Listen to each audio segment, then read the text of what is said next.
Terima kasih Anda masih bergabung bersama kami. Pemirsa, pemerintah mengungkapkan bahwa penurunan tarif impor Amerika Serikat dari 32% menjadi 19% sudah final. Menko Perekonomian Airlangga Hartarto menjelaskan keputusan final tersebut tak lagi mengikuti ketentuan berlaku pada 1 Agustus 2025. Pemerintah memastikan batas waktu berlakunya ketetapan tarif resiprokal Amerika Serikat 19% dapat berlaku lebih cepat atau lebih lambat dari tenggat waktu 1 Agustus 2025. Menko Airlangga menyebutkan keputusan final mengenai pemberlakuan tarif 19% ini masih menunggu kepastian waktu joint statement dari kedua kepala negara. Dengan kesepakatan tarif impor yang disepakati, maka Indonesia bersama Inggris, Vietnam, dan Tiongkok tidak akan lagi terkena ketentuan tarif yang berlaku mulai 1 Agustus 2025. Kepastian penetapan tanggal berlaku tarif resiprokal akan tergantung pada proses negosiasi lanjutan, sementara tarif dasar sebesar 10% tetap berlaku. Itu sudah tidak berlaku lagi 1 Agustus. Jadi tentunya yang 1 Agustus adalah mereka yang kemarin dikirim surat. Jadi terhadap negara seperti Inggris, Vietnam, Cina, dan Indonesia tidak ada lagi 1 Agustus.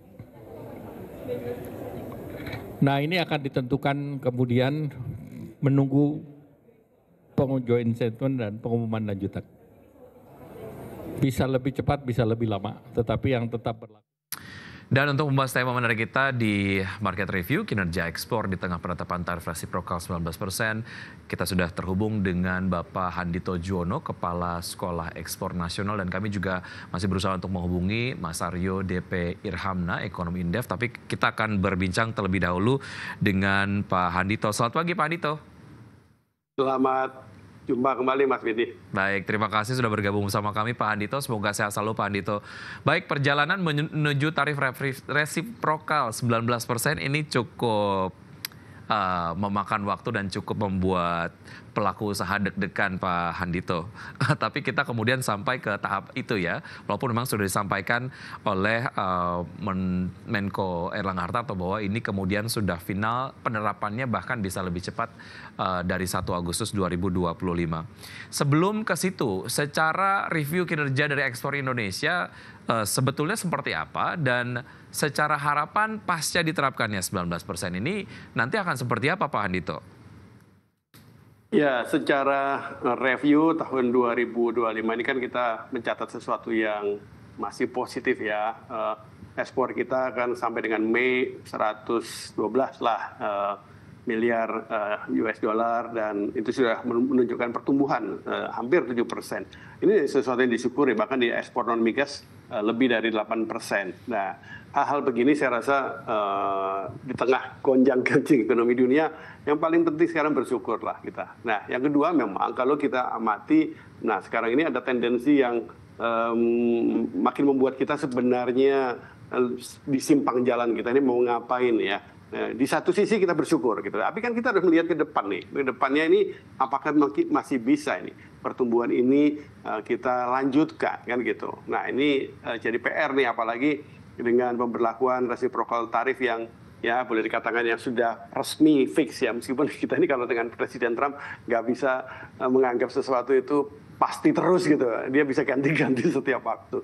Nah, tetapi yang pasti sekarang ini dengan resiprokal tarif yang dari tadinya ada tambahan 10%, kemudian quote-unquote diancam 32%, sekarang dapat kesepakatan di 19%. Sebenarnya ini kan meningkatkan biaya masuknya produk Indonesia ke Amerika Serikat. Dan banyak konsumen di Amerika Serikat kan sudah juga mengeluh gitu ya, aduh gua bayar lebih mahal lagi nih. Nah, itu kan di satu sisi mengurangi demand pasti ya. Nah, ini apakah kemudian Indonesia itu melihat ini sebagai sesuatu yang positif? Memang harus dikaitkan dengan banyak hal. Bagaimanapun di perdagangan internasional kita bicara persaingan kan gitu. Ya, kita impornya Amerika Serikat dari kita dikenai biaya masuk lebih besar. Nah, tetapi ada juga yang biaya masuknya lebih besar dari kita. Dengan Vietnam misalkan 20%, Malaysia 25%. Jadi ini kan secara komparatif ini ya antara kita dengan negara-negara lain kelihatannya lebih baik. Nah, tetapi tetap saja bahwa buat konsumen di Amerika Serikat ada peningkatan harga yang dia harus bayar gitu, dan itu otomatis menurunkan demand. Baik, artinya kalau kita bicara kemudian dari point of view teman-teman eksportir, penerapan tarif resiprokal 19% ini cukup fair, tentunya dengan poin-poin yang lain ya Pak. Kalau tidak salah ada 4 poin-poin lain yang juga harus disepakati oleh Indonesia. Apakah ini kemudian menjadi sebuah hasil kesepakatan yang cukup fair? Ya ini fair ini dalam negosiasi Relatif, dengan ya? Pak Trump ini inilah relatif lah ya. Kita saya rasa harus melihat satu dari sisi kepentingannya Indonesia sendirilah. Paling nggak kita sudah berhasil ya menurunkan rencana pengenaan tarif yang 32% ke 19% dan itu relatif lebih baik dibandingkan dengan negara-negara lain. Nah yang kedua, tetapi sebenarnya yang paling ini kan mengurangi ketidakpastian buat pelaku usaha. Kepastian itu menjadi penting gitu. Jadi kemarin ini mana 10, 32 jadi berapa? Nah sekarang udah fake lah di 19%, mudah-mudahan nggak berubah lagi. Nah itu membuat kita bisa punya perencanaan yang baik. Dan jangan lupa ada bisnis-bisnis yang sebenarnya terkait juga dengan kalau ekspor tuh impornya dari luar negeri, termasuk juga impornya dari bahan baku yang dari Amerika Serikat, yang bisa jadi kemudian itu bisa kita pakai untuk ekspor kembali ke Amerika Serikat dan ke negara lain, yang kemudian kita bisa mendapatkan keunggulan saing yang lebih baik. Nah hal-hal begini saya rasa harus juga dioptimalkan, dimanfaatkan. Baik, bicara mengenai seberapa penting Amerika Serikat untuk Indonesia sebagai mitra dagang begitu ya, jika kemudian pemerintah Indonesia mengirimkan tim khusus untuk melakukan negosiasi, artinya ini juga sudah cukup menekankan betapa pentingnya Amerika Serikat sebetulnya sebagai mitra dagang dari Indonesia begitu. Tapi kalau kita lihat secara posisi, jika kemudian kita bandingkan dengan yang lain, jika kemudian salah satu opsi lainnya adalah untuk membuat balance lah ya neraca perdagangan Indonesia, melihat opsi pasar lain sebagai pasar ekspor yang kemudian patut juga untuk diekspor. Bagaimana Anda melihat ini Pak Andito? Iya, saya sependapat bahwa memang kita ini tidak boleh terlalu tergantung kepada Amerika Serikat, dan memang kan kenyataannya ekspornya ke Amerika Serikat itu kan bukan yang nomor satu buat Indonesia. Kita masih punya pasar yang lebih besar dari realita ekspor kita. Salah satunya ke China gitu ya, dan dengan kesepakatan melalui BRICS mudah-mudahan kita juga bisa masuk ke pasar China lebih banyak. Tetapi juga sebenarnya kita ini nggak boleh juga mengabaikan ada pasar-pasar ekspor yang relatif gampang. Contoh lah, saya lagi banyak dorong sekarang teman-teman untuk masuk di pasar Timor Leste misalkan. Negara yang relatif ukurannya nggak besar, tetapi punya hubungan dengan kita bagus. Tidak hanya hubungan bisnis, tapi juga hubungan sejarah gitu. Relatif mudah. Mereka sekarang lagi aktif mengajak pelaku usaha Indonesia, yuk manfaatkan Timor Leste. Kalau kita melihat Timor Leste, kemudian kita juga harus melihat, masuk ke Timor Leste itu bisa juga untuk pasar Australia, bisa masuk ke Papua New Guinea, bahkan juga ke negara-negara Eropa atau negara-negara yang berbahasa Portugis gitu. Nah, ini kan sesuatu yang harusnya dimanfaatkan gitu. Masuk dari hal yang relatif lebih mudah dulu gitu ya. Nah, apalagi kemudian juga dengan Eropa kita sudah punya kesepakatan meskipun masih perlu waktu untuk melaksanakannya gitu ya, dengan EU SEPA gitu, yang itu membuat kita jadi ingat kembali gitu. Paling nggak ingat kembali bahwa pasar Eropa itu besar. Selama ini memang mereka kan cerewet tuh Eropanya. Tetapi dengan kesepakatan yang sudah kita hasilkan bersama-sama dengan Eropa, maka kecerewetannya itu sudah terkondisi gitu. Dan ini membuat kita kembali punya peluang besar nih. Jadi manfaatkan pasar-pasar yang tradisional yang besar selain Amerika juga gitu ya. Amerika tetap harus diurus ya. Nah, tapi kalau mereka daya belinya agak turun karena penerapan biaya masuk yang meningkat ini, kita juga harus memperhatikan pasar-pasar utama yang lain. Baik. China, Eropa, juga Jepang, itu kan pasar-pasar yang harusnya digarap lagi karena punya hubungan historis dengan kita bagus, termasuk tadi masuk melalui Timor Leste dan lain-lain. Baik, interaksi yang lebih konsolidatif antara mitra dagang ini kemudian nampaknya menjadi sebuah hikmah di balik penerapan resiprokal dari Amerika Serikat kepada beberapa mitra dagangnya begitu ya. Eropa kemudian tidak menyertakan persyaratan yang begitu berlapis, especially when it comes to kelapa sawit dari Indonesia ketika masuk ke sana. Sekarang persyaratannya sudah lebih longgar. Ini kemudian mungkin bisa dibilang sebagai salah satu hikmah di balik ini, tapi kemudian ada juga konsekuensi-konsekuensi yang lain yang juga harus dihadapi oleh Indonesia. Semakin menarik Pak Handito, kita akan lanjutkan usai jeda berikut ini, dan pemirsa tetap bersama kami akan segera kembali.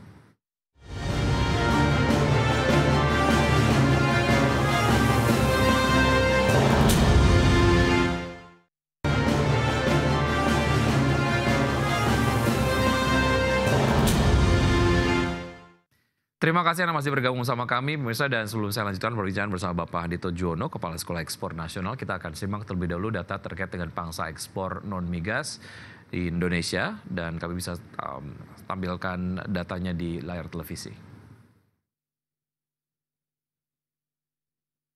Ya, dari periode Januari hingga Mei 2025, China secara prosentase begitu mendapatkan presentasi yang kemudian paling tinggi jika dibandingkan dengan negara-negara lain.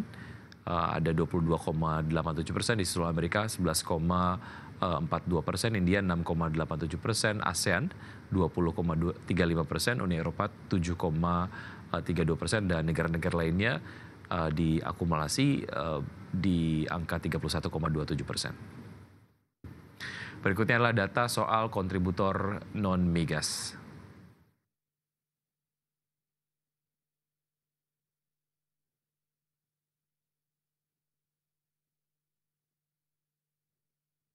Ya, dapat Anda saksikan pemirsa, datanya di layar televisi. Mesin dan perlengkapan elektrik sebanyak 2,22 miliar US dollar, alas kaki 1,08 miliar US dollar, dan pakaian dan aksesorisnya 1,02 miliar US dollar.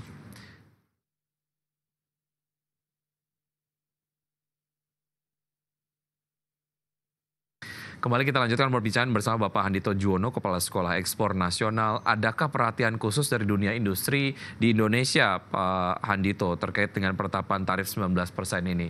Tadi memang sudah disampaikan concern-concernnya, artinya beberapa strategi juga memang sudah disampaikan. Salah satunya adalah ekspansi pasar, ke Timur Leste menarik, kemudian juga ke Uni Eropa juga menarik. Tapi ada concern-concern lain nggak sebetulnya, Pak Handito? Ya, sebenarnya ada concern yang lain yang saya rasa ini kalau kita bicara terkait dengan kesepakatan dengan Amerika Serikat, itu adalah bagaimana kemudian kita memanajemen cash flow kita ya dengan Amerika Serikat. Karena tadinya kita surplus, kemudian sekarang kan kira-kira balance lah nanti antara Amerika Serikat dengan Indonesia. Nah, tentu saja ini membutuhkan anggaran nih, devisa nih ya. Nah, ini yang saya rasa menjadi PR buat kita. Tapi saya yakin lah pemerintah sudah menghitung-hitung ini kan gitu ya, dan apalagi kemudian boleh dikatakan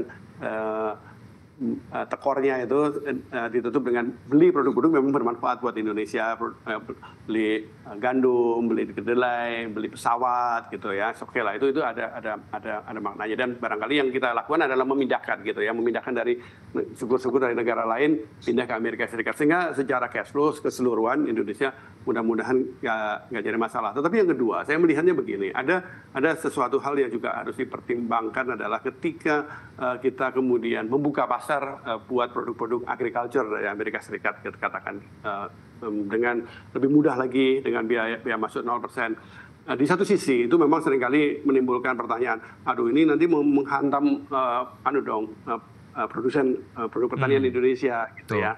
Tetapi kan yang diimpor kan gandum nggak tumbuh dengan baik di sini, kedelai juga kurang baik di sini gitu ya. Nah, tetapi saya malah melihat bahwa gandum, kedelai yang nanti masuk ke Indonesia dengan lebih banyak, lebih murah itu bisa menggerakkan perekonomian yang di bawah nih, kan sesuai dengan prinsip yang diangkat oleh Pak Presiden Prabowo, the greatest good for the greatest many gitu ya, memberikan sebesar-besarnya untuk rakyat sebanyak-banyaknya begitu. Nah, ini bisa menggerakkan ke sana. Ini yang saya harapkan bisa menggerakkan pertumbuhan ekonomi di level di bawah, dan ini jadi penting sekarang di tingkat penyediaan tenaga kerja, karena ini bisa menggerakkan ekonomi yang ada di desa-desa, termasuk yang sekarang ini terkait dengan Koperasi Merah Putih ya. Kita mengucapkan selamat lah, Kopdes Merah Putih sudah diresmikan oleh Pak Presiden, dan ini saya berharap akan menjadi simbol-simbol pertumbuhan dari kehadiran bahan baku yang lebih murah, diharapkan menggerakkan ekonomi kan gitu. Dan yang kedua, mudah-mudahan juga dari Koperasi Desa Merah Putih itu kemudian akan lahir benih-benih eksportir gitu, sehingga ya kesepakatan dengan Amerika Serikat ini mudah-mudahan memberi benefit yang positif buat Indonesia. Baik, yang kemudian diberlakukan oleh Amerika Serikat sendiri juga adalah tarif resiprokal yang tidak hanya ke Indonesia saja, tapi ke mitra-mitra dagang yang lain. Artinya begitu masuk ke pasar Amerika Serikat, secara harga jual di konsumen akan naik juga gitu ya. Tapi yang ingin saya bahas kemudian adalah bagaimana sebetulnya daya saing dari produk-produk Indonesia di pasar Amerika nantinya, Pak Handito.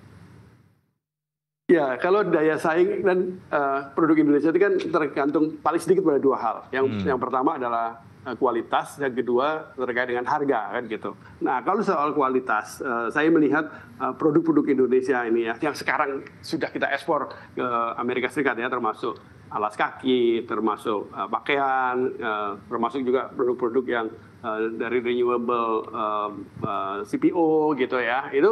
Itu adalah produk-produk yang kita sudah ada di kelas yang relatif sudah mature lah, sudah bagus kita gitu. Kita sudah mampu. Ya kita masih bisa meningkatkan itu karena kita punya kemampuan di sana gitu. Tetapi juga kita harus memperhatikan bahwa memang persaingan di tingkat internasional kan nggak hanya kualitas tapi juga harga gitu. Nah, ketika bicara harga, memang skala ekonomi menjadi penting gitu. Artinya kita memang harus punya fokus nih supaya yang kita ekspor apalagi ke Amerika Serikat itu memang produk-produk yang memang kita mampu memproduksi banyak gitu sehingga masuk di pasar Amerika Serikat dengan harga yang relatif bisa bersaing. Dan kita tahu kan mereka itu kan konsumen yang konsumtif gitu. Makannya banyak gitu, maksudnya konsumsinya banyak gitu. Tapi karena banyak biasanya cenderung juga memperhatikan faktor harga. Tapi nggak usah khawatir lah tentang daya saing. Saya yakin kita ini sudah on the right track gitu ya. Kita terus perbaiki lah. Kalaupun masih kurang, normal lah itu. Ya, apalagi kemudian kita mengetahui bahwa Amerika Serikat juga menerapkan tarif yang kurang lebih besarnya variatif lah ya kepada mitra dagang yang lain. Yang ini kemudian menjadi satu hal yang cukup membuat Indonesia pede-pede saja begitu ya. Baik Pak Handito, ini juga sudah bergabung Mas Aryo DP Irhamna, Ekonomi Indef. Selamat pagi Mas Aryo. Halo, selamat pagi. Baik, terima kasih sudah bergabung Mas Aryo. Ini bicara mengenai kerja ekspor di tengah penetapan tarif resiprokal 19%. Besarannya, apakah ini kemudian menjadi keputusan terbaik bagi Indonesia dan juga daya saing industri manufaktur Indonesia terkait dengan besaran tarif ini akan seperti apa menurut Anda, Mas Aryo?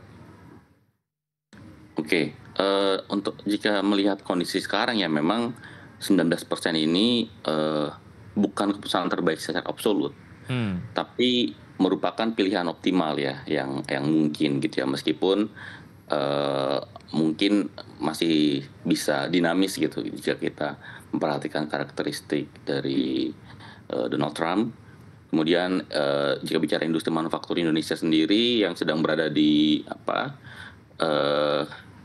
persimpangan gitu antara keinginan untuk melakukan upgrading teknologi gitu karena pemerintah mendorong hilirisasi, kemudian mendorong beberapa industri-industri high tech gitu ya seperti semiconductor, dan di sisi lain juga tekanan biaya produksi. Maka tarif 19% ini dalam pandangan saya memberikan nafas ya negosiasi tanpa mematikan semangat ekspor ya, karena jika melihat tarif dari negara lain juga ini masih menjadi yang baik gitu ya. Jadi ini menjadi standar gitu bagi negara-negara yang belum mencapai deal dengan US. Namun lebih ideal jika tarif ini bisa di bawah ini gitu ya. Tapi real politik perdagangan internasional menuntut kompromi gitu. Jadi mungkin ini titik optimal pada kondisi saat ini. Dan lebih penting lagi, kita harus menanyakan apakah struktur industri kita ini cukup siap gitu untuk memanfaatkan penurunan tarif ini dalam bentuk daya saing yang lebih kuat. Baik, menarik.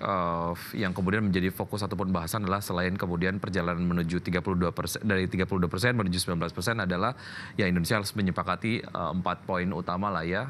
Jika kemudian ingin mendapatkan 19%, diantaranya adalah mengimpor pesawat, mengimpor beberapa komoditas pertanian, energi, dan juga yang juga kemarin menjadi fokus adalah bagaimana Amerika sendiri memiliki akses terhadap ekonomi Indonesia. Nah, terkait dengan poin keempat ini, menurut point of view Anda seperti apa sebelum kita jeda Pak Mas Aryo? Yang terkait punya akses pasar ke Indonesia. Betul. Ya. Akses terhadap ekonomi Indonesia juga. Iya, jadi saya melihat ini sesuatu yang tidak serta-merta gitu, tidak semudah itu juga karena ini kan kesepakatan high level gitu ya. Tentu dalam kesepakatan dagang gitu ya, ini masih antara presiden, tentu challenge-nya nanti turunan-turunan peraturannya gitu perlu diikuti. Jadi menurut saya memang ini nanti masih panjang gitu perjalanannya, dan ini juga deadline-nya kan belum ditutup gitu ya. Jadi nanti pasti tentu ada follow up kira-kira detail tarifnya ini akan seperti apa. Baik, semakin mari kita akan lanjutkan usai jeda berikut ini. Mas Aryo dan juga Pak Handito tetap bersama kami, dan pemirsa tetap bersama Market Review. Usai jeda kami akan segera kembali.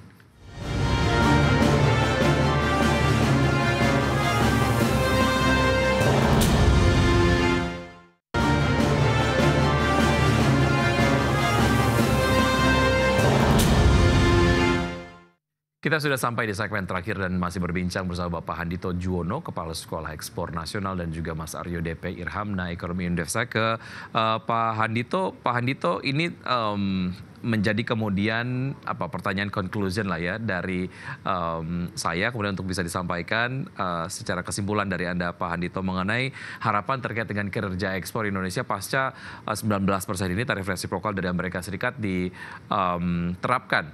Silakan Pak Handito.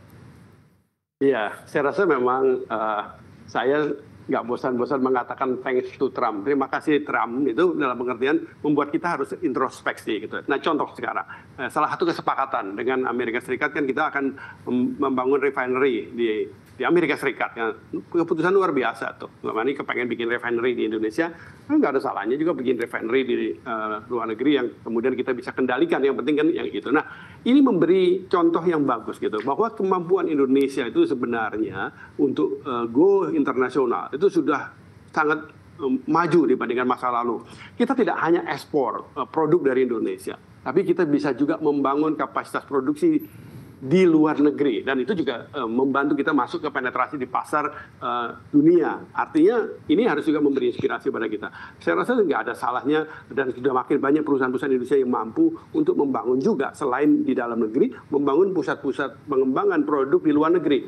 Bisa jadi nggak full produk, dan setengah jadi kita kirim ke Amerika Serikat, dari sono kita kirim ke dunia yang lain, sehingga dan kalau itu dilakukan oleh perusahaan-perusahaan Indonesia, maka kemampuan kita bersaing akan lebih besar. Artinya ini saat yang baik kita melakukan penataan untuk industri kita. Reindustrialisasi menjadi hal yang penting. Tapi tentu saja ketika ngomong reindustrialisasi, kita harus berani memilih industri-industri apa saja yang mau kita kembangkan. Industri-industri yang basisnya IT, yang basisnya yang kita belum mampu gitu. Saya rasa nggak usah ngejar-ngejar terlalu ngoyo lah bahasa Jawanya gitu. Tapi memanfaatkan yang sudah ada. Kemampuan kita di menghasilkan bahan baku kayu, bahan baku produk-produk pertanian, buah dan sebagainya. Kalau itu kemudian kita lakukan juga penambahan kemampuan industrialisasinya, termasuk di luar negeri, saya rasa itu akan membuat produk Indonesia makin menguasai dunia. Saya rasa kita harus sudah melihat bahwa Indonesia ini sebagai sebuah kesatuan gitu, orkestra begitu ya. Jadi kalau ada yang kok kenapa bikin pabrik di luar negeri? Nggak apa-apa. Itu sudah terbukti, banyak perusahaan-perusahaan makanan Indonesia sudah bikin pabrik di luar negeri, dan itu memperkuat penetrasi kita di luar negeri. Nah, ini hal-hal yang saya rasa perlu dilakukan bersama oleh pemerintah dan oleh dunia usaha untuk bersama-sama mengembangkan reindustrialisasi yang progresif yang untuk mengembangkan ekspor Indonesia yang lebih kuat di masa depan. Saya ke Mas Aryo. Mas Aryo, apa yang perlu diwaspadai dan juga apa insentif yang diperlukan sebetulnya dari point of view teman-teman eksportir ataupun mungkin industri dalam negeri supaya dapat kemudian menyikapi ataupun bisa memanfaatkan lah ya berbagai macam dinamika terkait dengan penerapan tarif resiprokal 19% ini dari Amerika Serikat? Oke, saya berusaha cepat ya, ada 2 poin yang ingin saya sampaikan ya. Pertama, saya ingin bicara terkait sisi kelembagaan. Jadi jika bicara ekspor, tentu dalam international trade policy, jadi di sisi Indonesia ini, diplomasi Indonesia masih sering didominasi oleh pendekatan politik formal gitu ya. Sementara diplomasi ekonomi ini sering menjadi agenda sekunder ya. Jika tarif resiprokal ini ingin dimanfaatkan optimal, maka diplomasi ekonomi ini tidak boleh lagi menjadi anak tiri, kira-kira seperti itu ya. Kenapa? Karena dalam agenda ekspor ini kan terkait hubungan internasional ya. Ini koordinatornya itu Kementerian Luar Negeri, dan ujung tombak ekspor itu adalah KBRI. Jadi, nah ironisnya KBRI tidak semua KBRI ini tidak semua KBRI memiliki atas perdagangan. Bahkan KBRI London saja hanya ada 1 orang gitu atas perdagangan gitu. Jadi saran saya pertama untuk mengoptimalkan ekspor gitu ya, kan misalkan agenda membuka pasar baru itu selama ini tidak tidak optimal. Kenapa? Karena bahkan banyak KBRI itu tidak ada atas perdagangan. Jadi itu satu, perlu merestrukturisasi KBRI karena mereka ini adalah ujung tombak agenda ekspor kita. Ya, mereka mencari pasar, mereka mencari mitra para wirausaha Indonesia gitu untuk ekspor. Jadi satu, perlu memperkuat atas perdagangan di market di negara-negara mitra gitu ya, mungkin negara yang menjadi untuk membuka pasar baru. Kemudian karena pimpinan KBRI ini atas perdagangan ini sudah agenda utamanya adalah diplomasi politik ya.